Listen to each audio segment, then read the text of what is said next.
মেয়েটি সিঁড়ি দিয়ে নামতেছিল, মনে মনে বলতেছিল যে আমি এবারে নতুন বউ, কিন্তু এখনো আমি আমার স্বামীকে দেখতে পাইনি। তখনই উপর থেকে একটি মানুষ ঘুরিয়ে ঘুরিয়ে নিচে পড়ে যায়। তখনই মানুষজন জড়ো হয়ে জিজ্ঞেস করে কে করেছে এই কাজ। তখনই মেয়েটি বলে যে এই নতুন বউ এই কাজ করেছে, আমি নিজের চোখে দেখেছি। সবাই মিলে তাকে চেপে ধরে। তখন মারতে গেলে তার স্বামী এখানে এসে উপস্থিত হয় আর বলে যে কার এত বড় সাহস আমার বউর গায়ে হাত তুলে, কোনো প্রমাণ ছাড়া আমার বউর গায়ে কেন হাত তোলা হয়েছে। মেয়েটি বলে যে ভাইয়া এটাই প্রমাণ যে তোমার বউ এই কাজ করেছে, কারণ এই চেনটা তোমার বউ।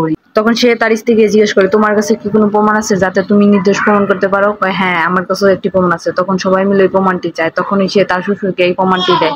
প্রমাণটির মধ্যে একটা ভয়েস রেকর্ড ছিল, যা শুনে সবাই তো অবাক আর সবাই তো চেতে যায় তার উপরে। তখন ছেলেটির মা সবার কাছে বিচার চায় আর মেয়েটি সবার কাছে মাপ চায়। তখন তারা মাপ করতে চাইলেও ছেলেটি মাপ করে না, কারণ তার স্ত্রীর উপরে সে সমস্ত দোষ দিতে চেয়েছিল। তখনই গুলি বের করে তার পায়ে একটা গুলি করে। নেক্সট পার্ট দেখার জন্য সিজন 3 লিখুন কমেন্ট বক্সে আর ভিডিওটি শেয়ার করে